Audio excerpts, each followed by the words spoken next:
The candlelight flickered on my son's face as he said, "We're done feeding you, Mom." Still, I poured his wine with steady hands, letting the sting sink deeper than the sip. As the scent of the birthday cake thickened, so did the silence between us, cut clean by betrayal. While he toasted to new beginnings, I opened his account on my phone, unnoticed. The same fingers that once packed his school lunches now typed the final transfer. That's when I smiled and fed the bank with his future, bite for bite. All right, before we dive into this crazy story, do me a favor, subscribe, and tell us where you're watching from. Eleanor Foster's heels clicked sharply on the polished marble floor as she made her way up the narrow driveway to Travis's house. The night air was crisp, carrying with it the distant hum of Los Angeles. She smoothed the lapels of her blazer, her fingers brushing the fine fabric, as she considered how to make the best of this evening. Her son's birthday had always been a family event, a time to celebrate the good times they'd had and perhaps mend the silent rifts that seemed to grow between them with each passing year. As Eleanor pushed open the front door, she was immediately greeted by the familiar scent of roasted chicken and fresh herbs.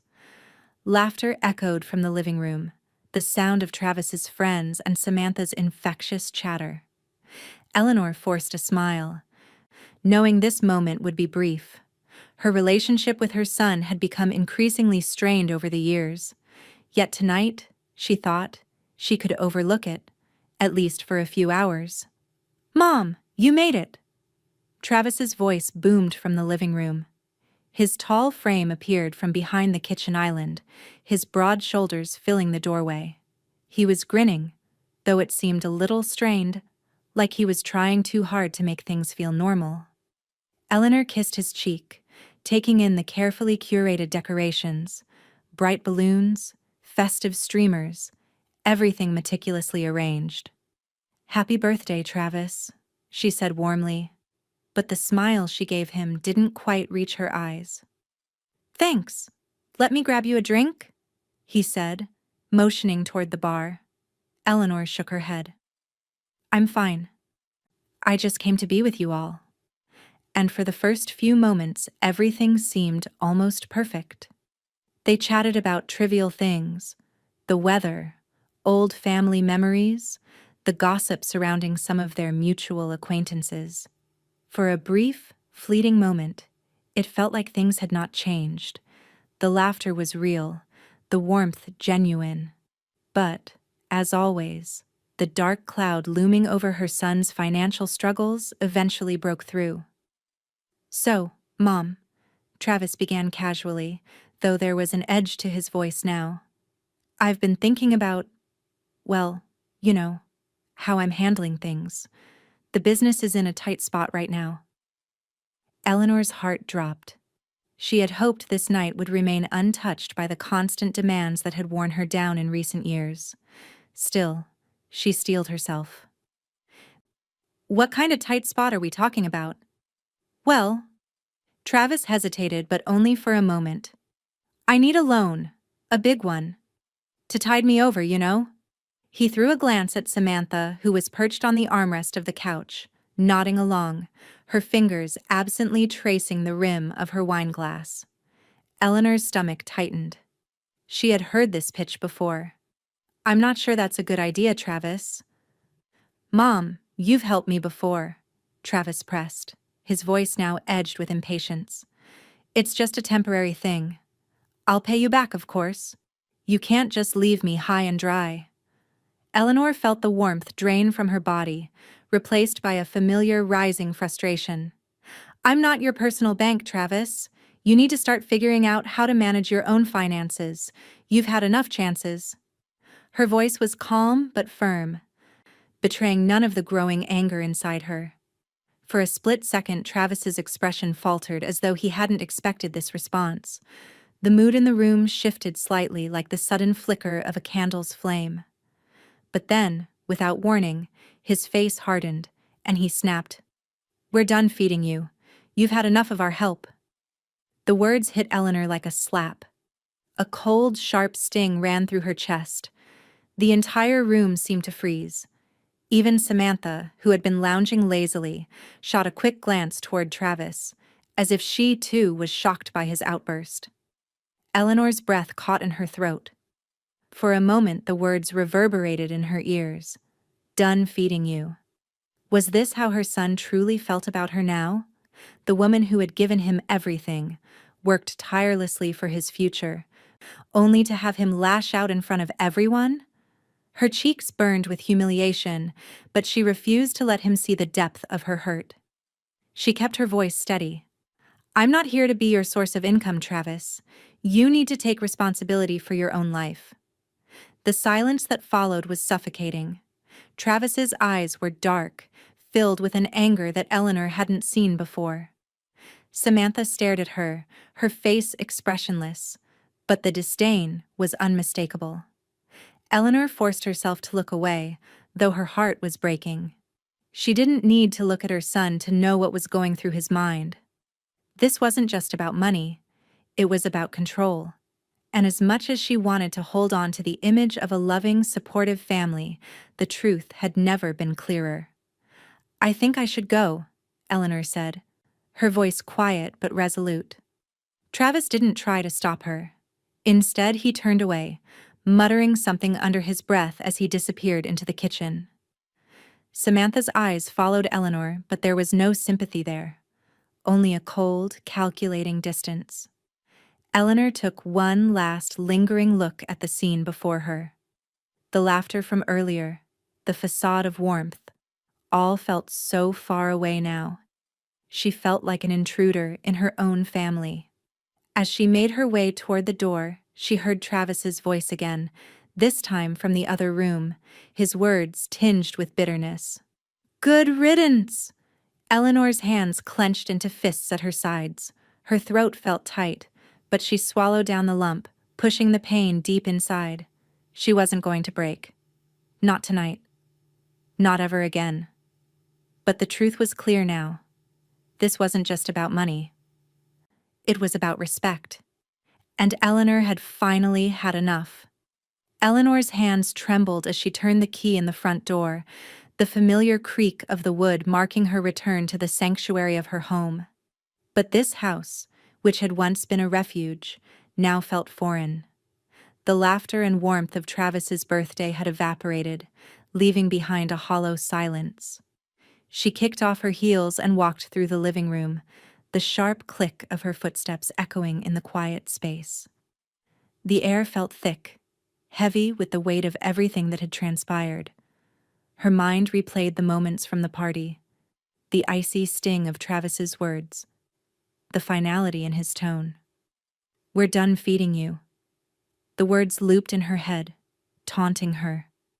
How could he say that? After everything she had done for him, after all the sacrifices.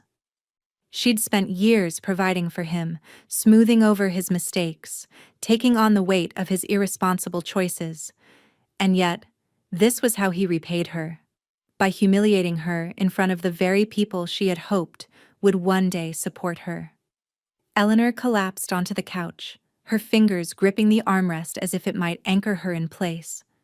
She leaned her head back, staring at the ceiling, letting the tears she had held back all night finally come. They were silent, the kind that didn't make a sound, but felt like an avalanche breaking inside her chest. A soft knock at the door interrupted her thoughts. She hadn't even heard the doorbell. She wiped her eyes quickly, trying to gather herself before the person on the other side saw how much she was unraveling. Eleanor? It's me, Claire. With a deep, steadying breath, Eleanor stood, walking toward the door and opening it to reveal her best friend standing in the hallway, a worried frown etched on her face. Come in, Eleanor murmured, stepping aside. Claire entered, her presence as calming as it was strong. She immediately took in the state of the room, Eleanor's stiff posture, her eyes red from crying. Without saying a word, Claire walked over to the couch and sat next to her, placing a hand gently on Eleanor's. You don't have to talk about it if you're not ready, Claire said softly, but Eleanor couldn't hold it in anymore. Her voice cracked as she spoke.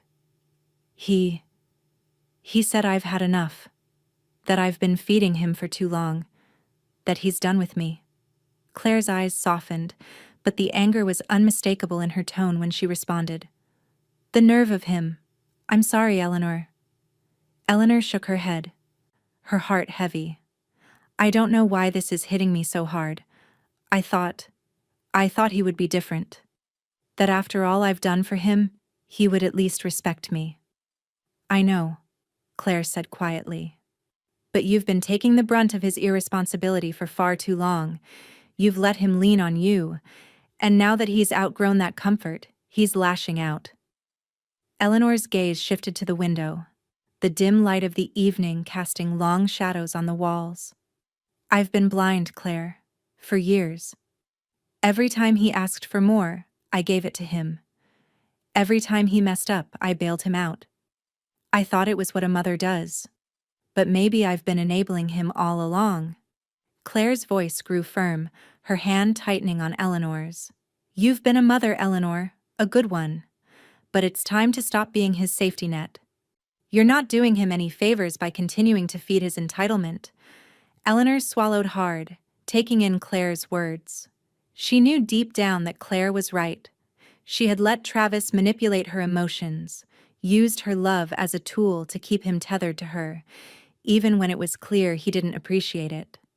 And now, she had to face the truth. This wasn't about love anymore.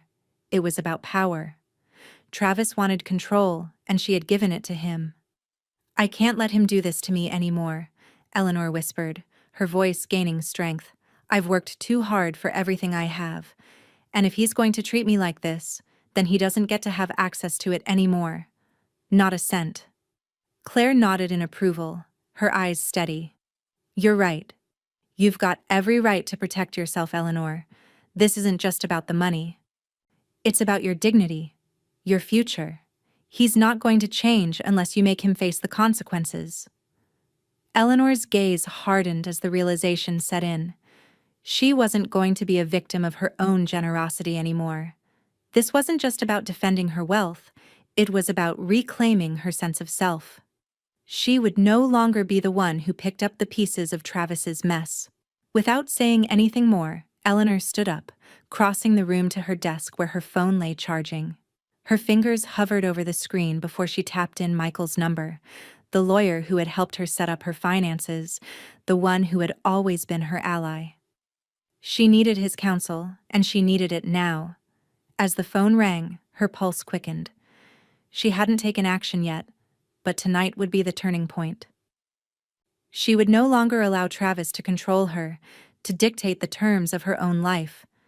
Eleanor had worked for her wealth. She had earned it, and she would protect it fiercely. Michael, it's Eleanor, she said, her voice steadier than she felt. I need to talk to you about something important. Something that can't wait. As she listened to him respond, her thoughts crystallized with a cold certainty. She was going to do whatever it took to make sure Travis couldn't touch her money. She would put a stop to this once and for all. And as she ended the call, a weight lifted from her shoulders. The first step was already in motion. The quiet hum of the city outside her window was almost comforting as Eleanor sat at her kitchen table, her laptop open in front of her. The soft glow of the screen illuminated her face, casting long shadows across the room. She had never felt more awake, more certain of what she needed to do. Travis's words echoed in her mind, but now they were nothing but fuel for the fire she was about to ignite. He had crossed a line, and now it was time for her to reclaim control over her life, her future. She clicked open the link to her online banking account, her fingers steady despite the gravity of the moment. The numbers on the screen felt distant, like they belonged to someone else. Her heart beat a little faster as she began scanning her assets, reviewing the accounts that had once felt like her security, her life's work. But they had also become a vulnerability, a weapon Travis had used against her for too long. That was going to change. Her thoughts drifted to Derek, her financial advisor. He had always been professional, calm and meticulous, someone she trusted implicitly. But today, his guidance would take on a new urgency. She needed him now, more than ever. Picking up her phone, Eleanor dialed his number with a sense of resolve. It rang twice before he picked up. "Eleanor?" Derek greeted warmly.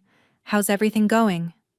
"It's going," she replied, her voice firm, not betraying the tumult of emotions just beneath the surface. "I need to talk to you about some changes. Immediate changes." "I'm listening." She exhaled, mentally preparing herself for what she was about to request. "I want to freeze certain accounts. Temporarily. I need to make sure no one can access them, not even Travis. And I need to set up a separate account. Something that's just mine. Only mine." Derek paused, the silence on the other end of the line making Eleanor's stomach tighten. Then he spoke, calm as ever. "I understand. We can do that. But you'll need to be very clear on how we're structuring this. It's going to take a few steps to ensure everything is secure." "Just get it done, Derek," Eleanor replied, her voice hardening. "I'm done being taken advantage of." "You're absolutely right," he said, his tone reassuring. "Let's make sure no one can touch your wealth, especially when it comes to your son. I'll start the process of freezing accounts and setting up the new one. We'll also need to revise your will to make sure Travis and Samantha have no access to your assets in the future." "Good," Eleanor said, "and I want to set up a trust fund for Rachel. She deserves to have her future protected, no matter what happens with the rest of this family. I want it structured so there's no way anyone can influence it, not even Travis." "Understood," Derek said, his professionalism unwavering. "We'll make sure Rachel's trust is secure. I'll draw up the paperwork and send it to you for review. You're making the right decision." Eleanor felt a sense of relief wash over her as Derek spoke. It wasn't just the practical steps she was taking. It was the emotional strength she was reclaiming. For too long, she had allowed herself to be manipulated by guilt, by love, by the hope that things would change. But now, there would be no more enabling. There would be no more silence. As the call ended, Eleanor closed her laptop and stood, walking toward the window. The city lights twinkled in the distance, the skyline stretching before her like a canvas of possibility. She felt something stir inside her, a long-buried sense of empowerment she had almost forgotten existed. She had worked hard for everything she had. She had earned it, and no one, not even her own son, was going to take it from her. With a steady hand, she picked up the phone once more. This time, it was Michael. She needed him to start drafting the legal documents, to make sure Travis's reckless behavior would have consequences. It was time for her to take the next step. The phone rang twice before Michael answered. "Eleanor," he said, his voice warm but professional. "What's going on?" "I need you to start preparing the legal paperwork to revoke Travis's access to my assets. It's time to make this official." Michael paused. "Are you sure about this? This could escalate things further than you're prepared for." "I'm sure, Michael. It's time to stop pretending that things can go back to the way they were. I'm taking control of my future." There was a moment of silence, then Michael's voice came through, steady and resolute. "I'll get started on this right away. You're making the right choice, Eleanor. I've got your back." The weight on Eleanor's shoulders lightened. She could feel the pieces falling into place, each decision strengthening her resolve.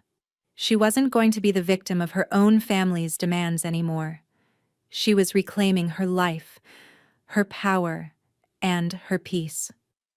As she set the phone down, Eleanor looked at the city one last time. There would be no more second-guessing, no more doubt. She was ready for whatever came next. The battle had only just begun, but she was ready to fight. And as she sat down at her desk to prepare for the next phase, a single thought anchored itself in her mind. "They've tried to take everything from me, but they've never taken my peace. The morning light filtered through the curtains in Eleanor's bedroom, casting soft beams across the room as she rose from her bed. She didn't sleep much, her mind racing with the decisions she'd made the night before. But today was the day. The first move in her battle for control was about to happen. After a quick shower, Eleanor dressed in a sharp, tailored suit, a dark navy jacket with matching slacks, her heels clicking decisively against the marble floor of her entryway. She didn't have time for weakness today. She was done pretending to be the person everyone else wanted her to be. Today, she would take the first steps in reclaiming her life. She arrived at the bank, her heart steady, but her thoughts still wrapped around the magnitude of what she was about to do. As she entered the cool, glass-walled building, the familiar smell of coffee and polished wood greeted her. The teller behind the counter smiled politely as she approached. Eleanor didn't return the smile, her face set in a determined, unreadable expression. "I need to make a transfer," she said, her voice firm. "A large sum of money from my primary account into a separate account that only I control." The teller raised an eyebrow.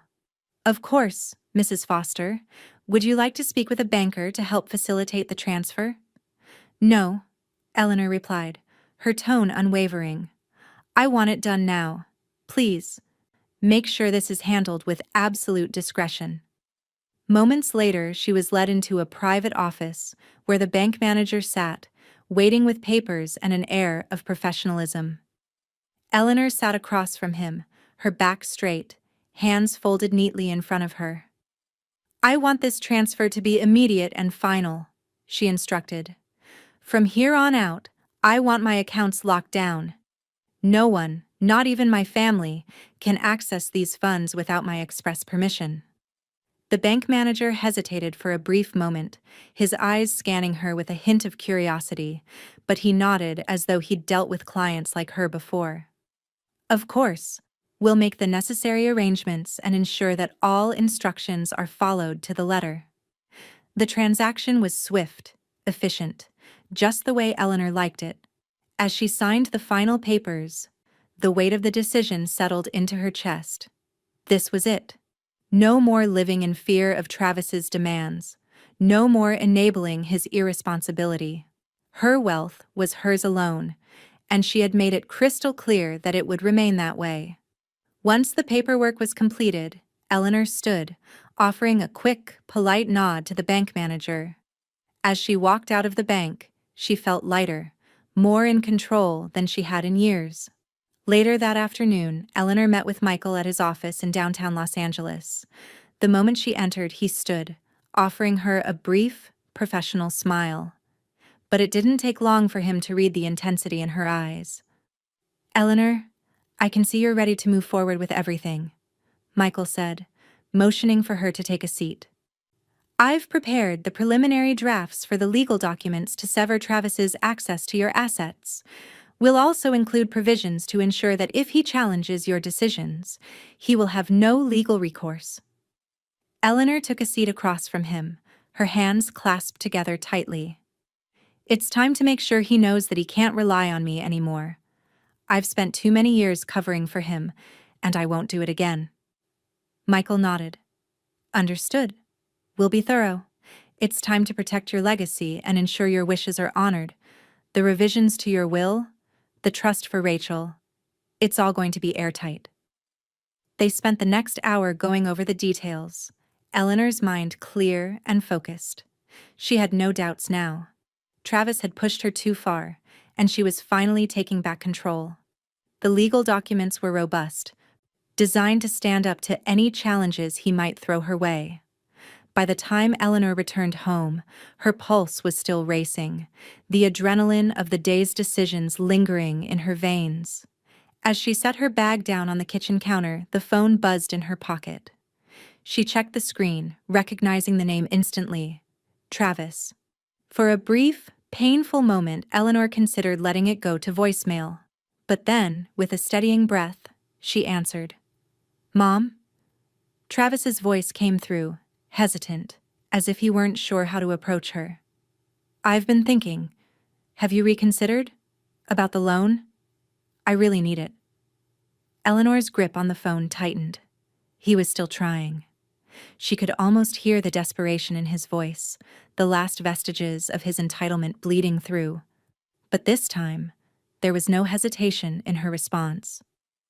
No, Travis, I haven't reconsidered. I'm not lending you any more money. Ever again. There was a long pause on the other end of the line, and Eleanor could feel the familiar rush of anger coming from her son. You're just going to let me sink? You've always bailed me out before. You're being selfish, cold-hearted. Eleanor's lips pressed together, but she didn't let his words shake her. She had heard this all before. I'm not being selfish, Travis. I'm being responsible. You need to learn to stand on your own 2 feet. I'm done enabling you. This time, you're on your own. There was a sharp exhale on the other end of the line, the sound of Travis trying to contain his frustration. Fine, but don't expect me to forgive you for this. You'll regret this. Eleanor's heart didn't waver. You'll learn to forgive me in time. But I won't regret this. It's time for you to grow up. As she ended the call, a strange calm settled over her. She had made the decision, and with it, she had set the course for what was to come. Travis could fight it. He could scream, but it wouldn't matter. The money he had so easily taken for granted was no longer available to him. And as Eleanor looked out the window at the darkening sky, she knew this was just the beginning. The days following Eleanor's final conversation with Travis were a blur of meetings, phone calls, and careful calculations. But through it all, a cold, steady clarity had taken root within her. A purpose that would not be shaken. Every move she made now was a deliberate step in reclaiming the life she had once lived in service to others. That afternoon, Eleanor sat at her desk, her laptop open, her fingers moving across the keyboard with practiced precision.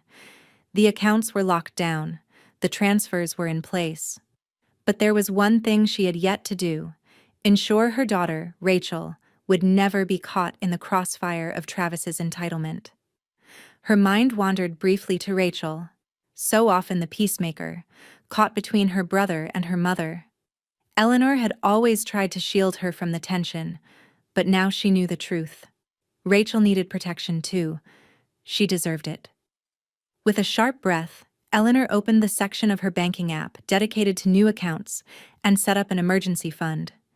It was modest for now, but it would grow over time, secure, untraceable, and solely for Rachel. She named it the Security Fund, ensuring that if anything happened to her, Rachel would never go without. If Eleanor was to be stripped of her role as protector, she would ensure her daughter would never feel that loss. As she completed the setup, her phone buzzed. Michael's name flashed on the screen. She answered it without hesitation. Eleanor, I've got news. Michael's voice was steady, but she could hear the undertone of urgency. We're preparing to go to court over the trust. Travis is pushing back. He's not letting this go. Eleanor's fingers gripped the edge of her desk, the thought of Travis's continued defiance only strengthening her resolve. What's his next move? She asked, her voice a quiet reflection of the sharpness she felt inside. He's threatening to challenge your will, Michael explained. He claims your actions are unfair, and he wants access to your accounts. I'm putting together a solid case, but you should know, this is about to get ugly. Eleanor leaned back in her chair, the weight of the situation settling on her like an invisible force. She wasn't surprised by Travis's actions. He had always been a man who refused to accept accountability. But now it wasn't just about money, it was about his desperation for control. And Eleanor would not let him have it. Do whatever it takes, Michael, she replied, her voice cool, but underneath it, a pulse of determination. Make sure this doesn't just blow over. I want him to feel the consequences of his actions. I'll make sure he does, Michael affirmed. I'll update you soon. As she ended the call, Eleanor's thoughts swirled with plans. She had already removed herself from Travis's grasp, locked down everything that mattered, but she knew this fight wasn't over. It was just beginning. There would be no more excuses for Travis's behavior. He had made his choice, and now he would have to face the consequences. Days passed, and as Eleanor moved through the motions of her newly secured life, she noticed the changes around her. The atmosphere in the family had shifted. Travis's calls had become more frequent, more insistent. He demanded that she reconsider her decision, that she fix things, but she refused to relent. Each attempt he made to gain access to her accounts ended in failure, leaving him frustrated and increasingly erratic. It was the little things that betrayed his unraveling: an angry text message, a sudden outburst when they met at a family gathering, a coldness that grew with every conversation. The more Eleanor held her ground, the more Travis alienated himself from her and the rest of the family. He no longer tried to hide his resentment, and it was clear he was growing more volatile. His anger, once directed at his mother, began to spill over into other aspects of his life. His marriage to Samantha became strained, with Samantha often seen in hushed conversations, looking just as frustrated as her husband. Meanwhile, Eleanor continued her quiet work behind the scenes. The new accounts were set, the trust for Rachel was safe, and her legal battle was in motion. But as the days wore on, Eleanor felt the weight of it all, the decisions she had made, the walls she had built. And it was then that she realized something. This wasn't just about protecting her wealth or teaching Travis a lesson. This was about asserting her right to live on her own terms, free from the manipulation and guilt that had defined her life for so long. One evening, after finishing a call with Derek regarding further revisions to her financial strategy, Eleanor stood in front of her bedroom mirror, taking in her reflection. The woman who looked back at her wasn't the same person who had walked into the bank that morning, nor the one who had once tried to please everyone around her. She had evolved. She had become someone who took control of her own fate. And then, as if the universe itself was sending her a signal, her phone buzzed again. It was a message from Travis. "I'm coming for what's mine. Don't think you can get away with this." Eleanor's lips parted into a thin smile. She had expected this. The real battle was still ahead of her, and she would be ready. She set the phone down with a quiet resolve.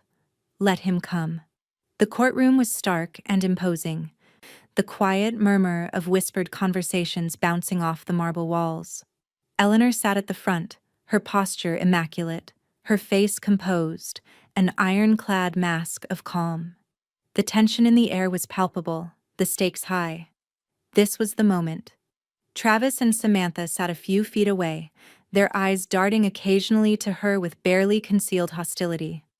Samantha's expression was cold, her lips pressed together as she exchanged whispered words with Travis. The bitterness between them had reached a fever pitch. It was no longer just about the money, it was about power, and Travis had made it clear he wanted to take control of everything that was hers. Eleanor's lawyer, Michael, sat beside her, his focus unwavering. He had been preparing for this day for weeks, going over every piece of evidence, every nuance of Eleanor's decisions. He had already prepared her for the fact that the fight would be ugly, but Eleanor felt an unshakable confidence.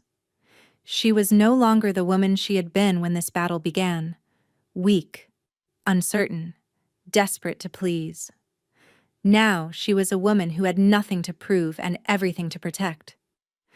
Travis rose first, his voice loud enough to carry through the quiet hum of the courtroom.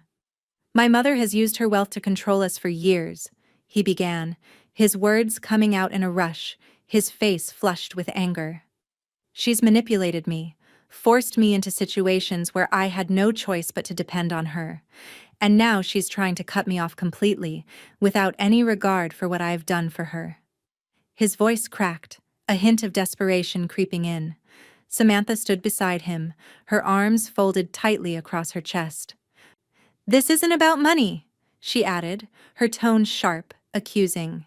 It's about fairness. Travis and I deserve a share of what's rightfully ours. She's taken everything, and now she wants to leave us with nothing. Eleanor's hands remained clasped together, her gaze fixed on the pair in front of her. She could feel the weight of their words, but they were nothing more than hollow accusations, no different from the ones Travis had hurled at her in the past. She had anticipated this, and yet hearing it still sent a chill through her bones. This is the last time, she thought. The last time they'll try to take what isn't theirs. Michael stood, his calm demeanor cutting through the tension. His voice was steady, commanding. Eleanor's decisions were made with nothing but love for her family.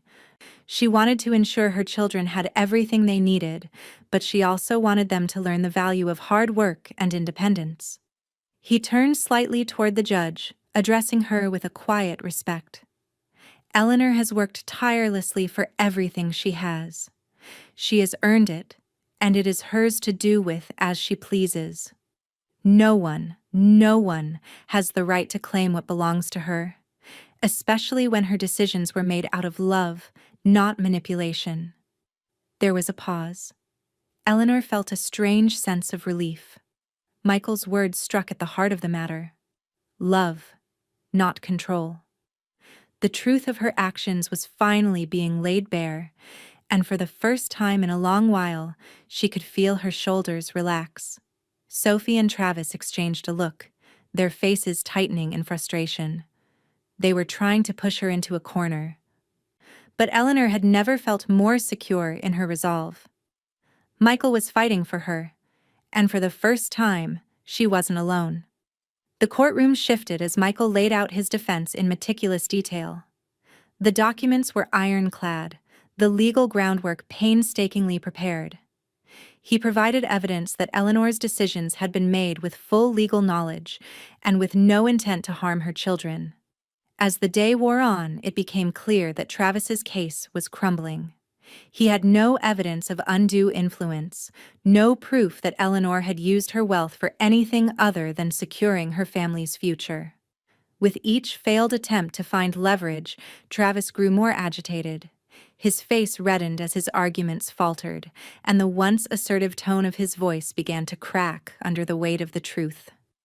Samantha, who had stood by him through it all, seemed to grow increasingly tense, her eyes darting between the judge and Travis, trying to maintain some semblance of control over the situation.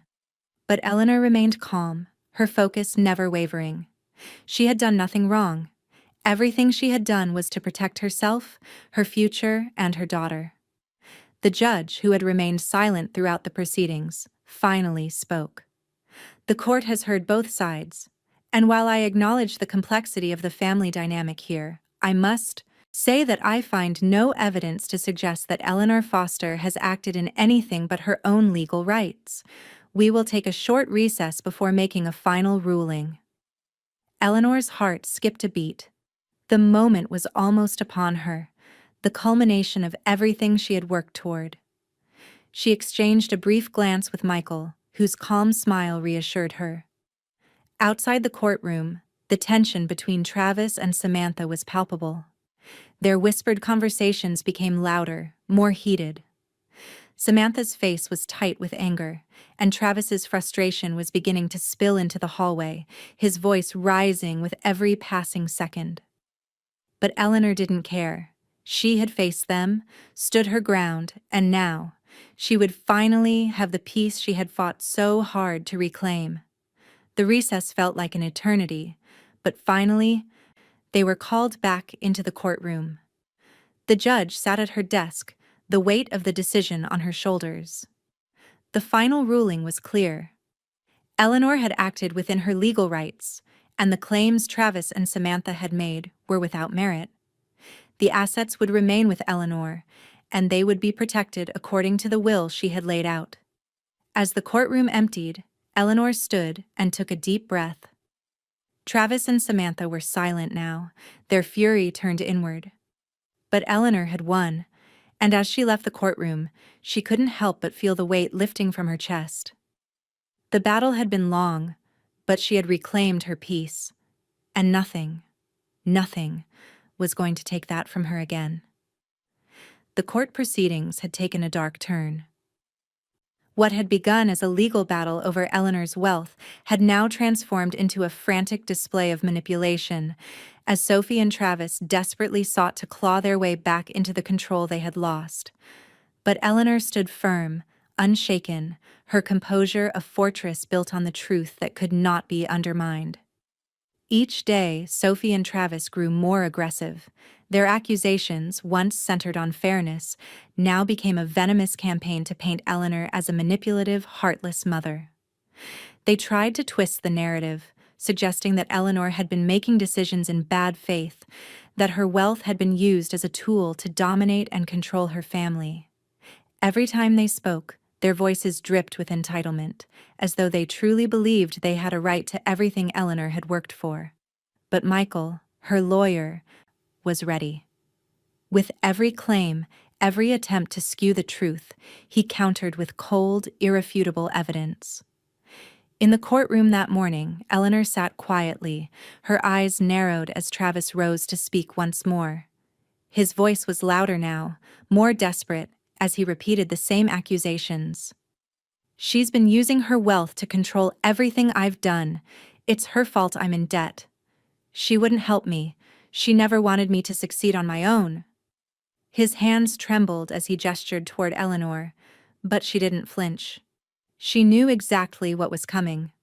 Michael was already standing, the papers in his hands ready to be presented. "Your Honor, we have already heard Travis's claims," he said, his tone unwavering. "But it's time we address the truth. The financial irresponsibility Travis claims was caused not by his mother, but by his own actions."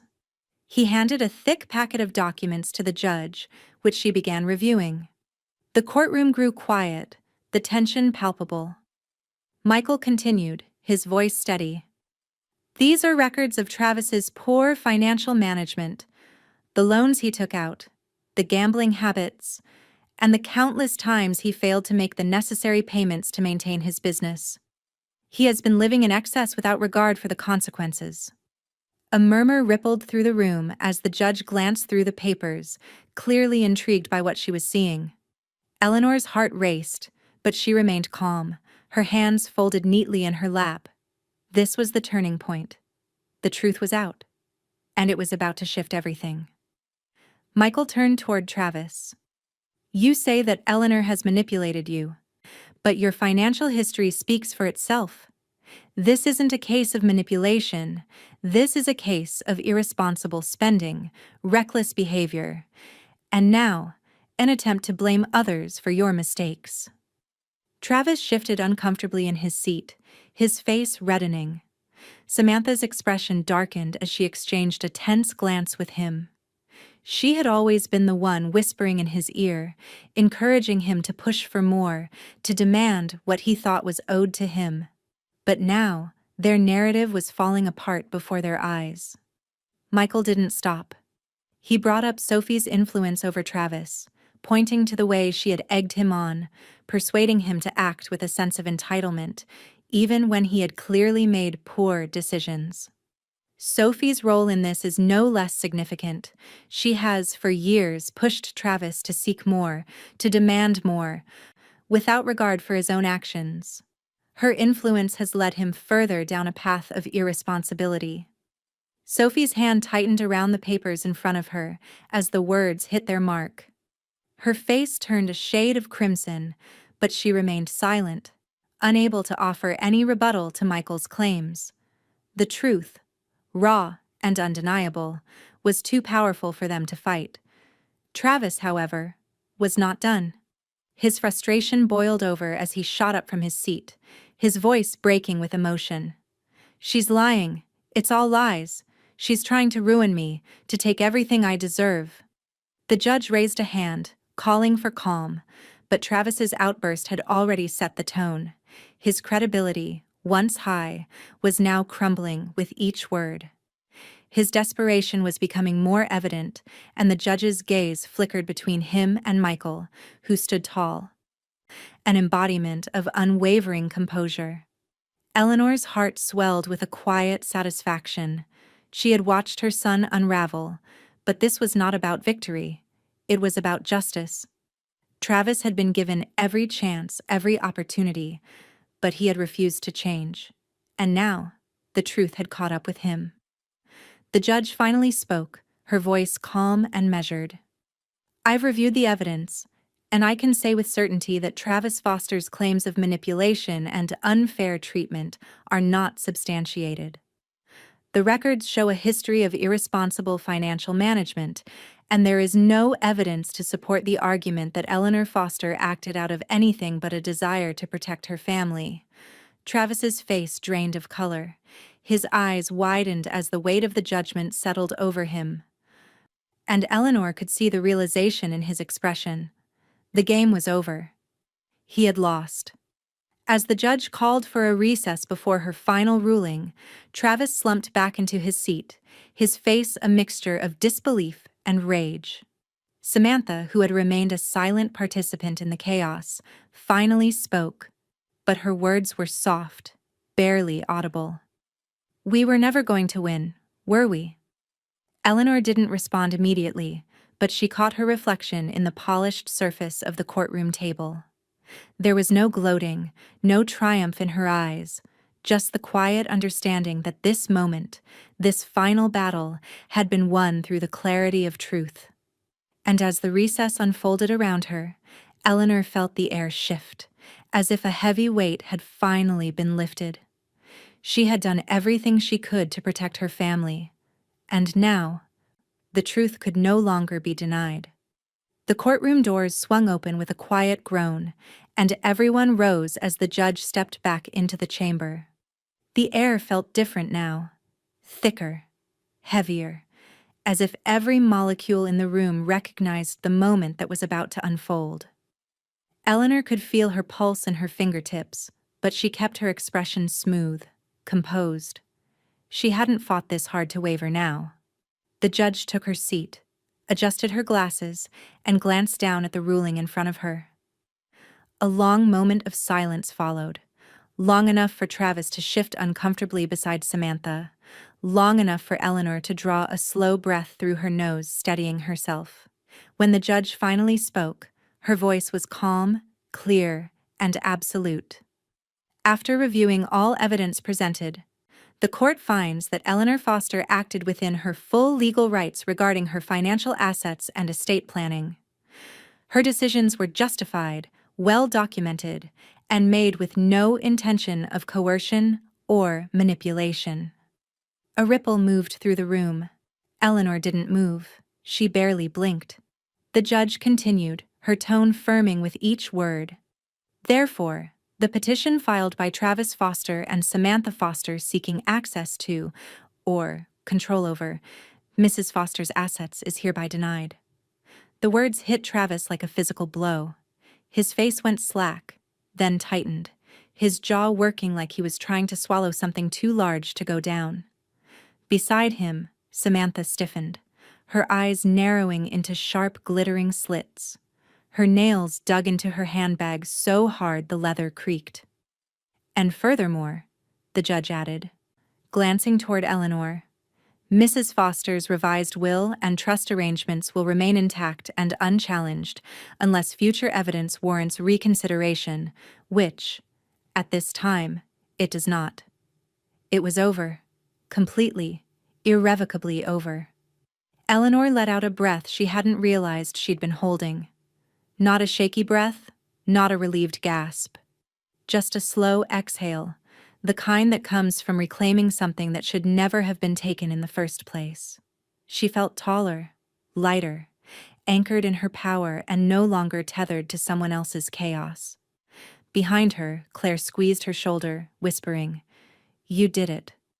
Michael offered a small, proud nod, but Eleanor didn't allow herself to smile. Not yet. Not here. She simply rose, smoothing the front of her blazer, and prepared to walk out of the courtroom with the dignity she had fought so hard to preserve. Before she reached the aisle, Travis stumbled toward her. "Mom! Wait!"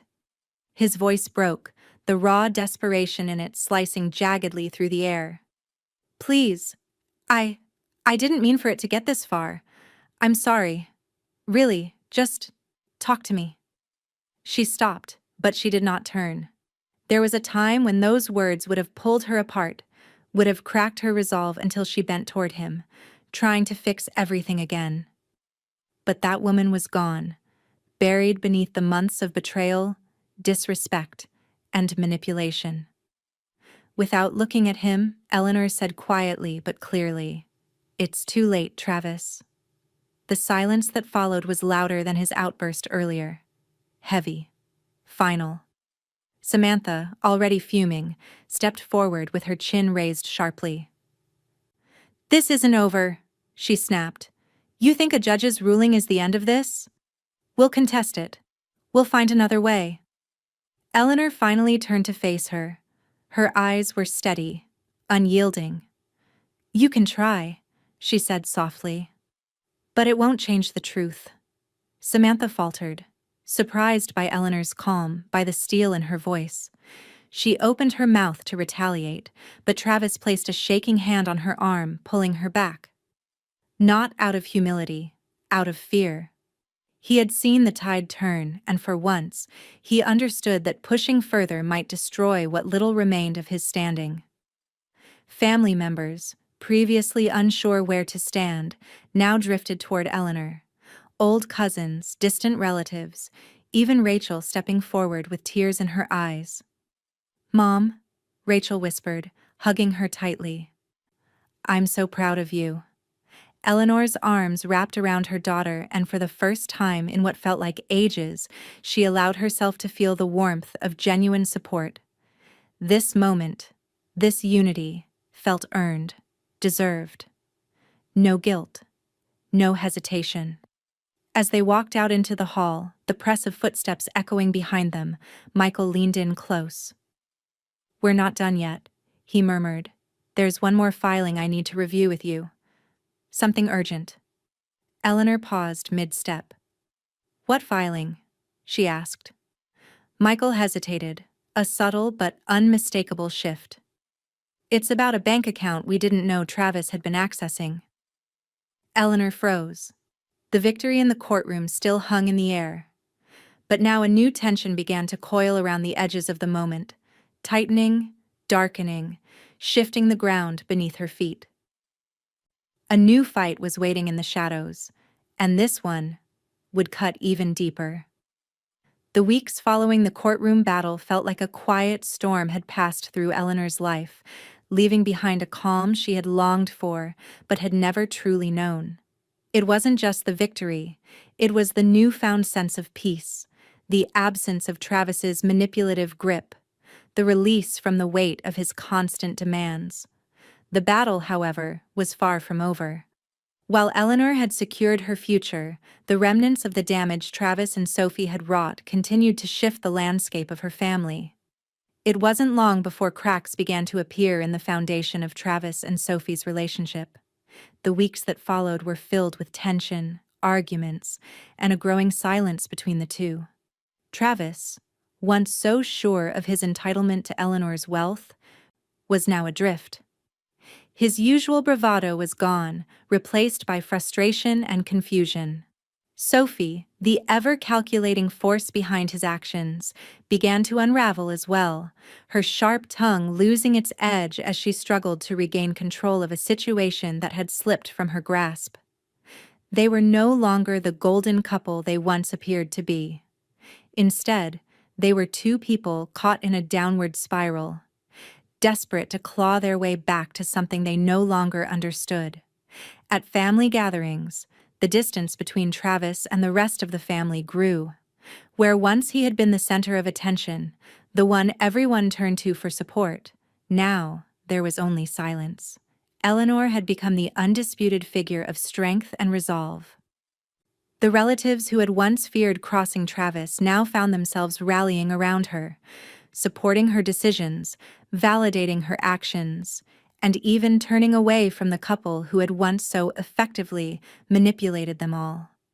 Eleanor noticed it first with Claire, her best friend, who had always been loyal, but now stood even more firmly beside her. Claire's words one afternoon rang in Eleanor's ears. "You're not just surviving anymore, Eleanor. You're thriving. You've taken back control of your life. Don't let them drag you back into their mess." And it was true. Eleanor had finally built a life free from Travis's demands, and she felt herself standing taller each day. For the first time in years, she could breathe without feeling guilty, without having to justify her every decision. The financial battles had drained her, but now, she was untethered. Stronger than ever, with a clear path ahead of her.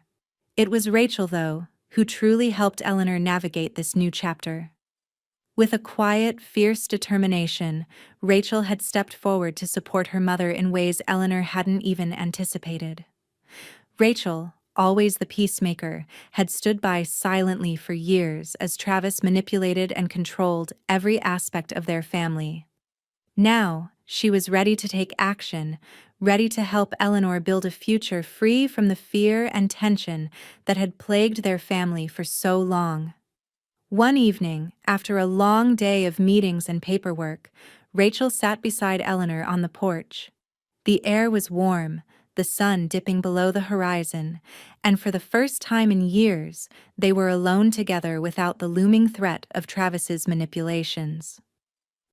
"I don't know what took me so long to see it," Rachel said, her voice soft but strong.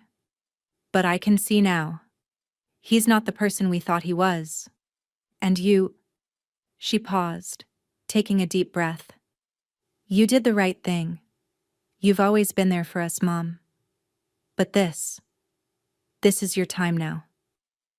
Eleanor felt a surge of pride and affection for her daughter. Rachel was right.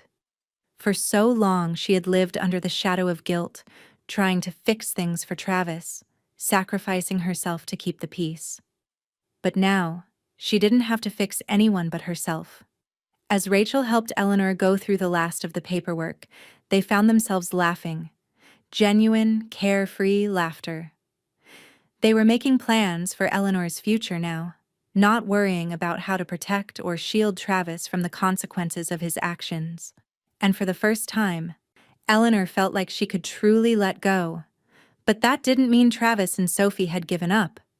The truth was, their financial troubles were only just beginning. With no access to Eleanor's wealth, their lifestyle, built on entitlement and excess, was crumbling.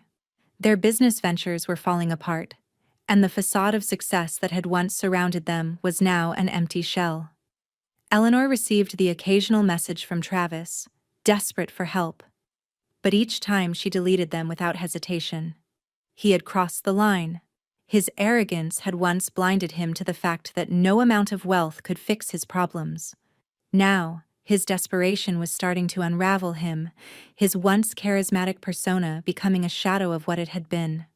Sophie, too, was spiraling. Without Travis's financial security, she found herself scrambling for answers, trying to salvage what was left of the life they had built. But she couldn't do it alone. Her cold, calculating ways had lost their grip, and the family she had once dominated was now supporting Eleanor instead. One afternoon, Eleanor found herself sitting alone in her study, reflecting on everything that had transpired. The house, once a place of tension, now felt like a home again. She had been liberated, not just from Travis's demands, but from the emotional baggage that had held her hostage for so long. She was finally free to live on her own terms. And then, as if to punctuate the weight of her newfound peace, a message popped up on her phone. A simple text from Rachel. "We're a team now, Mom. No more looking back." Eleanor smiled, a quiet, contented smile. She had fought for her peace. And now she had it. Not just for herself, but for Rachel too. The battle had taken everything she had, but in the end, it had set her free. As the sun set that evening, Eleanor sat back in her chair, allowing herself to truly relax for the first time in years. She was no longer bound by the past. She had survived. She had won. And this time, it was her life that she was building. Eleanor woke to a quiet morning, one without tension buzzing beneath her skin, without the constant anticipation of a demand, a confrontation, or a crisis not of her making. Sunlight streamed through the curtains, warm and golden, and for the first time in a very long time, she simply lay there and breathed. No calls to answer, no fires to put out, no guilt to shoulder, just freedom. And she intended to savor every drop of it. That summer, Eleanor traveled. Not extravagantly, not in a whirlwind attempt to escape reality. She wasn't running from anything anymore. She chose places she'd always dreamed of, but had never allowed herself to visit. Coastal towns along the California shore, quiet art districts across the Southwest, and a week in the forests near Oregon, where she woke to birdsong and drifted to sleep under a canopy of stars. On one trip, she found herself standing on the edge of a cliff overlooking Big Sur, the wind tugging softly at her hair. The ocean crashed against the rocks below, endless and powerful. Eleanor closed her eyes, letting the salty air fill her lungs. For years she'd felt trapped, bound by duty, responsibility, and the subtle, relentless manipulation of someone she loved. Now she felt expansive, like her soul finally had room to stretch. She texted Rachel a picture of the ocean, the sun glittering across the waves. "Wish you were here. We'll come together next time. Love you." Mom Rachel responded almost immediately. "Enjoy it, Mom. You deserve this more than anyone." Eleanor smiled and tucked the phone away, returning her gaze to the horizon. Yes, she thought, I really do. Meanwhile, Travis and Sophie were unraveling faster than anyone could have predicted. Their financial troubles deepened by the week. Creditors called, business partners backed away.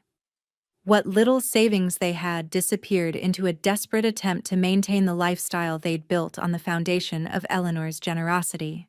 Their once manicured home grew quiet, lifeless, the air thick with resentment and blame. Eleanor didn't gloat. She didn't celebrate their downfall. She just felt at peace. For the first time, she understood that their struggles were not her burden to carry. They were living with the consequences of their decisions, something she had shielded them from for far too long. And with that weight finally off her shoulders, Eleanor allowed herself to rediscover life. She hosted dinners again, small ones at first, with Claire, Rachel, and a handful of close friends who had stood by her through the hardest moments. Her home filled with laughter, music, the clinking of glasses, and the smell of dishes she hadn't cooked in years. She felt present, engaged, alive. People looked at her differently now, not with pity or judgment, but with admiration. She had become the woman many quietly aspired to be. Someone who stood up for herself, who refused to be used, who rebuilt her life with elegance and strength. And with new confidence came new projects. Eleanor returned to her philanthropic work, expanding it into something far more personal. She launched a mentorship program for women navigating financial abuse and family manipulation, a cause she now knew intimately. The work grounded her. It reminded her that her scars could serve a purpose beyond pain. She also returned to her art. The sketchbooks she had abandoned years ago resurfaced, and soon evenings in her home became filled with charcoal smudges on her fingertips and watercolor palettes spread across the dining table. Each piece felt like a step toward reclaiming little fragments of herself she hadn't realized were missing. Her world was expanding in every direction, and instead of fear, she felt joy, lightness, the freedom of no longer carrying the weight of someone else's choices. One evening, as she sat on her porch watching the last of the daylight fade, Rachel joined her with 2 mugs of tea. They talked quietly about dreams, plans, the future Eleanor was building. There was no tension between them, no fear of upsetting the fragile balance of their family. Just warmth, mutual respect, and a bond that felt stronger than ever. "I like seeing you like this," Rachel said softly. "Happy?" Eleanor smiled. "I like being like this." Rachel set down her mug and reached for her mother's hand. "You're not done, you know. There's more ahead for you. More than you realize." Eleanor looked at her daughter, surprised by the certainty in her tone. "What do you mean?" Rachel hesitated, a shift in her expression, something hopeful, something private. "I've been meaning to tell you something," she began. Eleanor sat up straighter. Rachel took a breath. "Mom, something big is coming, and it's going to change everything." Eleanor's heart paused, a slow, suspended beat. The freedom she'd embraced was real, but the future, that, it seemed, was about to open a new door. The sun was just beginning to dip below the horizon when Eleanor arrived at the community center, the place where her latest project was beginning to take shape. The warm glow of the evening light spilled across the courtyard, illuminating the faces of the women gathered inside. They were seated in a circle, a quiet hum of conversation and laughter filling the room. It was a new beginning, for them and for Eleanor. Her charity work had flourished over the past year, expanding into something far more meaningful than she'd ever imagined. What began as an idea, offering guidance and support to women navigating financial abuse and manipulation, had become a lifeline for so many. She had created a safe space for them to reclaim their lives, much as she had done for herself. Eleanor entered the room with a quiet confidence, and the women immediately stood, a mixture of respect and admiration shining in their eyes. She had become more than a mentor to them. She was a symbol of hope, a beacon for what was possible when you refused to be a victim of circumstance. "Eleanor!" one of them called, smiling brightly. "You're just in time. We were talking about the new financial workshop you're starting." Eleanor smiled warmly, her heart swelling at the sight of how far they had come. She'd worked tirelessly to ensure these women had the tools to build better futures for themselves, to break free from the toxic dynamics they had been trapped in. They were finding their voices, and Eleanor's heart filled with pride knowing she had helped them find strength in themselves. "I'm glad to be here," Eleanor said, taking a seat among them. "You all inspire me every day." The conversation shifted to plans for an upcoming retreat, an opportunity for the women to disconnect from the demands of everyday life and focus on their personal growth. The more they spoke, the more Eleanor's sense of purpose grew. She was building something lasting, something that would continue to help people long after she was gone. Back at home, Eleanor sat in her favorite chair by the window, reflecting on everything she had accomplished. Her life had transformed into something she'd once only dreamed of, a life of independence, freedom, and purpose. It was a life that no longer had room for guilt, fear, or the weight of other people's drama. Travis and Sophie were spiraling, but Eleanor remained untouched by their turmoil. She had done everything she could for them. She had given them countless chances to change, to take responsibility for their actions, but they had refused, and now they were facing the consequences of their decisions. The distance between her and them grew wider each day, and Eleanor no longer felt the need to look back. Instead, her focus was on the future, on the lives she could continue to change, the impact she could make. The philanthropic work she was doing had grown beyond her wildest expectations. She was no longer just supporting causes, she was leading them, inspiring others to stand up and take control of their own destinies. Her name had become synonymous with resilience, strength, and independence. Invitations poured in from various organizations to speak at events, to share her story. At first, she had hesitated, unsure of whether she wanted to step into the spotlight. But with Rachel's encouragement, she had taken the plunge, and now Every time she stood before a crowd, she felt the power of her journey reflected in the faces of the women listening. They saw in her what they could become. And that, Eleanor realized, was the most fulfilling part of all of this, the knowledge that she had helped light a fire in others. She glanced at the framed picture on her desk, her and Rachel at one of the retreats, laughing together, a photo of peace, of togetherness. It was the reminder she needed. This was her legacy. Not the wealth or the power she'd once been tied to, but the lives she had changed. The women who now stood strong because of the example she had set. As the evening light faded and the city settled into quiet, Eleanor allowed herself to relax, the weight of the world lifting off her shoulders with each passing moment. She had fought for her peace, and now she was living it, truly living it. Her journey was far from over, but she no longer feared the unknown.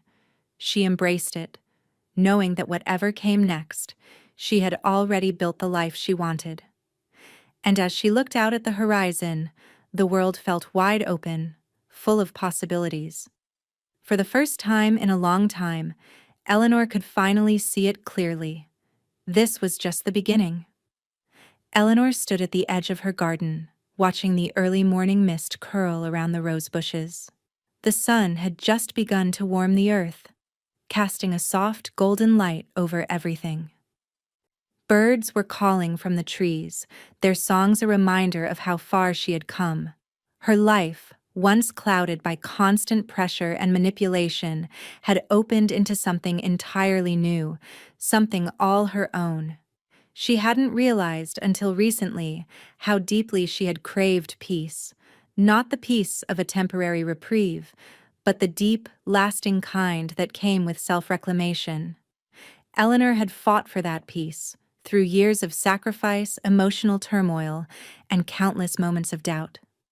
But now, standing in the tranquility of her garden, she could feel the weight lifting with every breath. Her phone buzzed in her pocket, pulling her away from her thoughts. She didn't even flinch as she reached for it, knowing exactly who it was before she saw the name. Travis. It had been weeks since his last attempt to call, and now, as expected, his messages had begun again. Desperation, blame, guilt. "Mom, we need to talk. This is tearing me apart. Please, I know I made mistakes, but can we find a way to fix this?" Eleanor read the message, her expression unchanged. Her heart did not race. Her palms did not sweat. She simply hit delete. She had done enough. She had given him every chance, every opportunity to change, and he had chosen not to. She didn't need to keep reliving the cycle of guilt and manipulation. She knew Travis and Sophie were still reeling from the loss of access to her wealth. The foundation they had built on entitlement had crumbled, leaving them scrambling, unable to maintain the life they had once thought was theirs by right. But Eleanor couldn't save them anymore. She couldn't even try. They had made their choices, and now they were facing the consequences. Instead of their drama pulling her back in, she had built something far more important. Her life, her work, her health. She had found balance. That afternoon, Eleanor attended a community meeting where she spoke about her journey and the work she was doing with her mentorship program. It was a small gathering, but as she walked into the room, she felt the familiar sense of purpose surge through her veins. The women gathered there were eager to hear her story, to learn from her experiences. Eleanor had become a pillar of strength in her community, someone who had been where they were and had come out the other side with her dignity intact. Her words resonated deeply with them. She didn't stand before them as someone with all the answers. She stood as a testament to resilience, a woman who had fought not just for her rights, but for the right to live a life free of manipulation and fear. "I want you to know something," she said, standing before the group, the room silent as they hung on her every word. "You are not what has happened to you. You are not your circumstances. You are the sum of your choices, and you have the power to make those choices, no one else." The women nodded, some with tears in their eyes, others with quiet smiles of recognition. Eleanor had become more than just a mentor to them. She had become a symbol of hope, proof that you could rebuild, that you could rise above the people who had tried to control and diminish you. In the months that followed, Eleanor focused more on her health and well-being. She had always placed others' needs before her own, but now she prioritized herself. She joined a yoga class, took up hiking, and spent time in nature, allowing the stillness of the world around her to seep into her soul. Her body felt stronger, her mind clearer, and her heart fuller. The weight she had carried for so long, out of guilt, out of obligation, had disappeared, leaving space for joy, for peace. Her relationship with Rachel had blossomed too. They took weekend trips together, laughed over dinner, and spoke about everything and nothing. For the first time in years, there were no barriers between them, just understanding, trust, and love. As Eleanor stood in front of the mirror one evening brushing her hair, she paused and studied her reflection. She was different. The lines on her face told a story of hardship, of battles fought and won. But in her eyes, there was a spark, a light that had been dimmed for so long but was now shining brighter than ever before. But even as Eleanor thrived, Travis's reach didn't fully let go. He had tried to challenge the decision in court, but his case fell apart. No judge could be swayed by desperation alone. As much as he tried to blame her, Eleanor remained unwavering. In quiet moments, Eleanor would hear about the continued strain in his and Sophie's marriage, how Sophie's calculating demeanor had begun to unravel, how their relationship, once so powerful, had become strained. Eleanor wasn't surprised. Sophie had always been the force behind Travis's actions, and without the power and control Eleanor had once provided, their world had fractured. But Eleanor didn't feel guilt. She didn't feel sympathy. She had done what she needed to do. Now, her life was hers. The phone buzzed again that evening. Another message from Travis. She didn't even bother to read it. She had found something far more precious than she ever thought possible. Freedom. Peace. A life where she was no longer bound by the weight of other people's expectations or demands. She wasn't just surviving anymore. She was living. And for the first time, that was enough. The years that followed Eleanor's final decision were ones of quiet triumph. Her life had settled into a rhythm of fulfillment, one she had longed for but never thought she'd be able to embrace. She had become something more than just the woman who had survived. She was a force, a presence, a woman who had rebuilt her world from the ashes of betrayal, and in doing so, had created something beautiful. Her charity work continued to expand. What had begun as a small program to help women struggling with financial abuse and manipulation had grown into a powerful network of support, reaching families across the country. Eleanor's mentorship had become a lifeline, her name synonymous with strength and resilience. Women reached out from all walks of life, eager to be part of the community she had created. Some of them came to her in desperation, others, like herself, arrived with the quiet hope of rebuilding their broken pieces. Eleanor was no longer just a mentor. She had become a movement. She spent her days traveling to workshops, retreats, and conferences, sharing her story, her lessons, and most importantly, her unwavering belief that anyone could take control of their life, no matter how deep the scars ran. Her words resonated in the hearts of those who heard them. She didn't preach from a place of perfection. She spoke from a place of experience, raw, unfiltered, and powerful. At the core of her work was the belief that self-worth could never be defined by others. She had learned that the hard way, and now she was teaching other women to break free from their chains and to find their own value, independent of anyone else's expectations. In doing so, she built a legacy of empowerment that would outlive her. a movement that would continue long after she was gone. Meanwhile, Travis and Sophie faded into the background. Their attempts to claw their way back into Eleanor's life, whether through legal threats or emotional manipulation, had long since failed. They were no longer the center of the family. They were no longer the ones who dictated the terms. Their once powerful influence had diminished, their every attempt to reclaim control falling flat.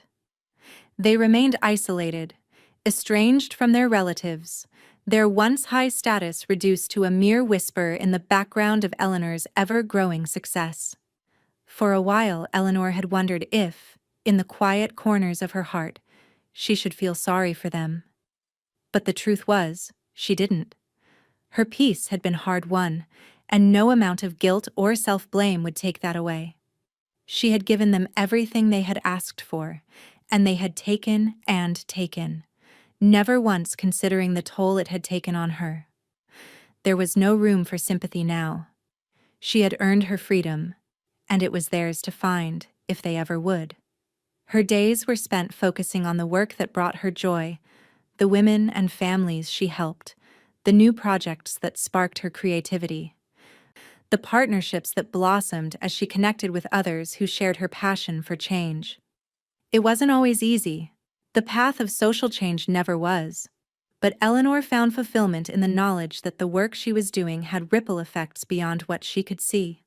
Every once in a while she would pause, reflecting on the long journey that had brought her here. It wasn't just about the tangible successes, the growing number of women in her programs, or the accolades she had received over the years. It was the intangible, the moments when she could sense the deep, unspoken gratitude in the eyes of the people she had helped, the strength she saw reflected in them as they rebuilt their lives. One evening, as Eleanor walked through the familiar hallways of a conference center, receiving congratulations from attendees and other speakers, her thoughts turned inward. She thought about the woman she had been, shy, uncertain, constantly apologizing for her existence. And then she thought about the woman she had become, strong, independent, resilient. Her life, though still a work in progress, had bloomed into something beautiful. A quiet voice interrupted her thoughts. "You've changed so many lives, Eleanor. You've changed mine." It was a woman who had come to one of Eleanor's earliest retreats, one of the many who had sat in those circles of women, unsure if they would ever find the strength to move forward. Now, here she was, standing before Eleanor, strong, confident, and successful. Eleanor's eyes softened. "And you've changed your own life. I just gave you the tools." The woman smiled, her eyes filled with gratitude. "No, Eleanor. You gave us the hope to believe we could." Eleanor smiled back, a deep sense of pride swelling in her chest. She had not only given others the tools to rebuild, but she had helped them realize that they could rebuild. That was the heart of the legacy she had created, a legacy of hope, of empowerment, and of the possibility for change. As Eleanor stood before the mirror later that evening, reflecting on the day's events, she realized that her journey was far from over. She wasn't done yet. She could still feel that spark inside her, that fire that told her there was so much more to do, more lives to touch, more people to inspire.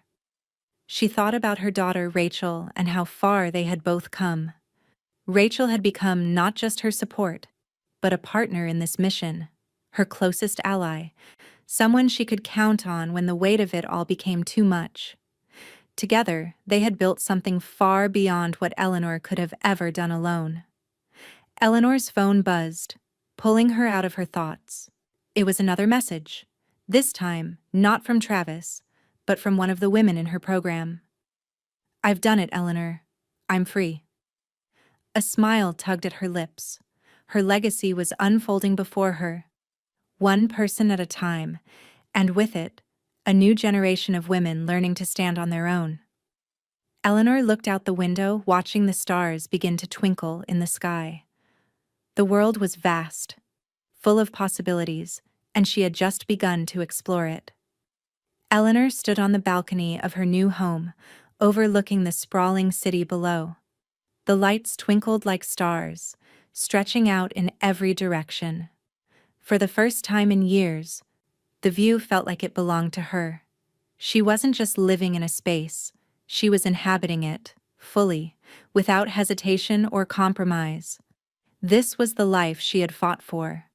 A life where she was the architect of her own destiny. She took a deep breath, letting the crisp evening air fill her lungs. There was no one else's weight to bear.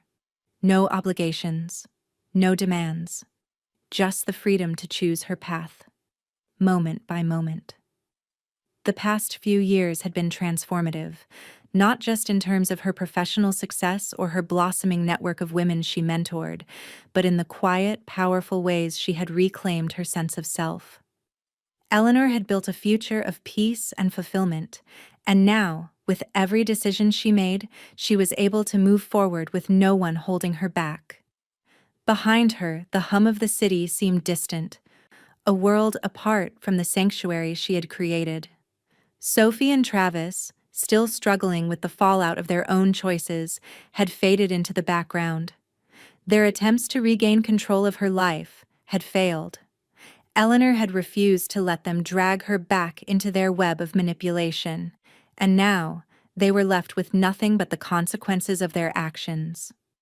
She had long since stopped checking their social media, no longer interested in their drama. They had been given more chances than they deserved. Now, her focus was on the legacy she was creating, on the causes she believed in.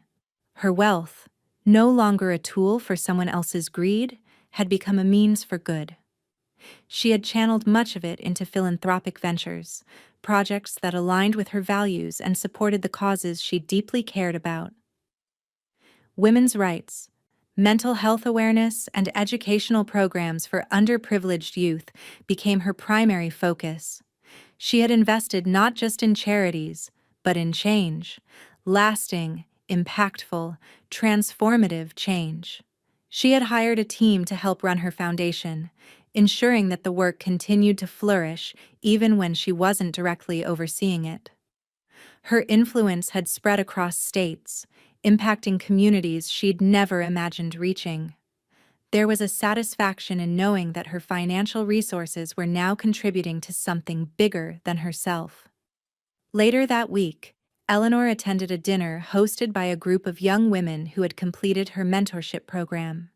They had organized the event to thank her for her guidance, but it was clear that Eleanor was more grateful than they were. Watching them, confident and poised, speaking passionately about their work in the world, she knew her influence had been more than just words. It had been a spark, one they had carried forward, each of them becoming a beacon in their own right. One of the women, Maya, a recent college graduate and former victim of emotional manipulation, stood up to speak. "I don't know where I'd be without Eleanor's mentorship," she said, her voice strong yet filled with emotion. "She didn't just teach me how to survive, she showed me how to thrive, how to set boundaries, how to take control of my own life." Eleanor felt a warmth spread through her chest, a deep sense of peace settling inside her. This was why she had done it. Not for the accolades or the recognition, but for moments like this. Moments where she could see the tangible effects of her work in others, the ripple effects of the change she had inspired. Her thoughts were interrupted by a phone call. It was Rachel, and Eleanor's heart swelled as she answered. "Hey, Mom, I've got news."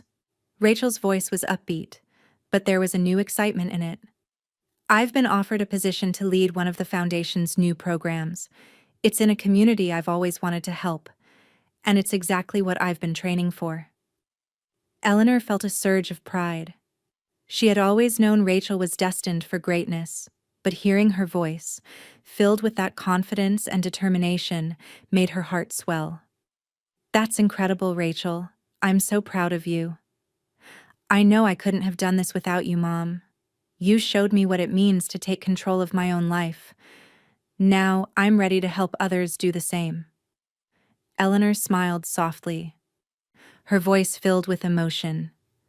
"You've always had it in you, sweetheart. I just helped you find your voice." As they continued to talk, Eleanor felt the weight of her own growth. Her life, her choices, her work, all of it had brought her to this place of peace, of joy. She had built a future of her own, and it was more fulfilling than she had ever imagined. Later that evening, after the dinner and a few heartfelt goodbyes, Eleanor returned home and settled into her favorite chair. She looked around at her surroundings, everything she had created, from the cozy home filled with laughter to the growing foundation that was helping countless others. Every step, every decision, had led her here, and she was at peace. Eleanor leaned back, letting her eyes close for a moment. The world outside could do whatever it wanted. She was no longer weighed down by family drama, by guilt, or by the expectations of others. She had taken control of her life, built something meaningful, and now she had the freedom to live on her own terms. She thought about the future, the lives she could still impact, the women she could still help. And for the first time in a long time, she didn't worry about what might come next. She had everything she needed within her reach: peace, purpose, and the knowledge that she had lived her life the way she had always dreamed. And as she drifted to sleep that night, Eleanor realized that the greatest legacy she had left wasn't the wealth she had accumulated, but the lives she had touched.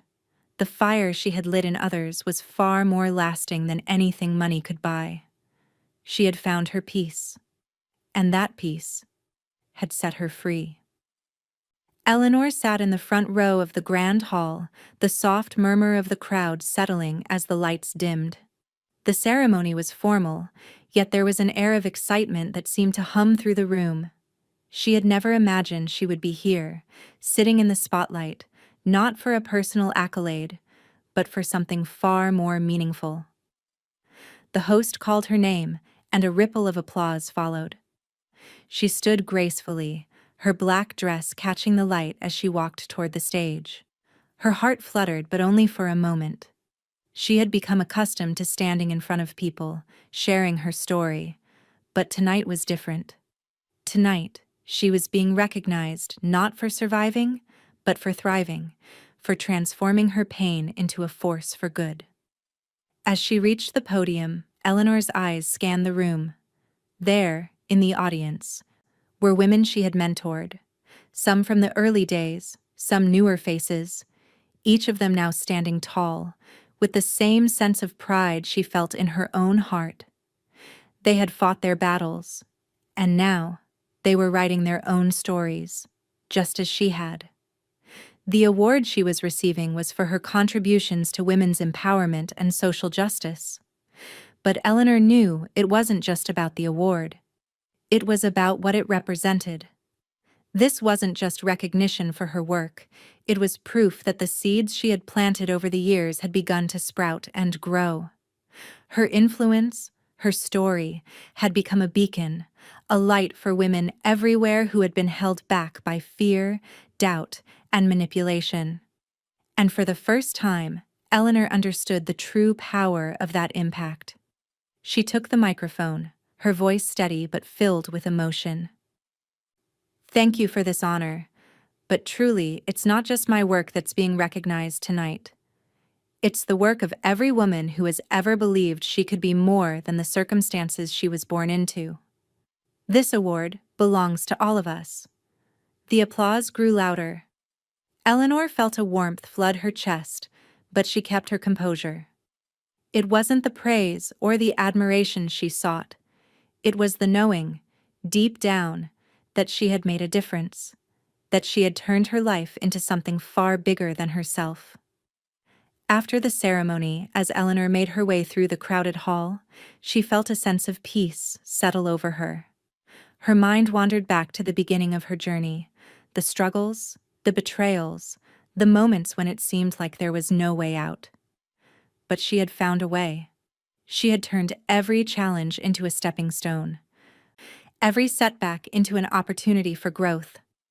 And in doing so, She had created something far stronger than anyone, including Travis and Sophie, had ever anticipated. She could feel the subtle shift in the energy around her. People approached her with genuine respect, eager to share their stories, their gratitude. It was a different kind of connection, one not born of obligation or manipulation, but of true admiration for the path she had forged. Her relationships now were founded on authenticity and mutual respect. She wasn't just admired for what she had done, she was admired for who she was.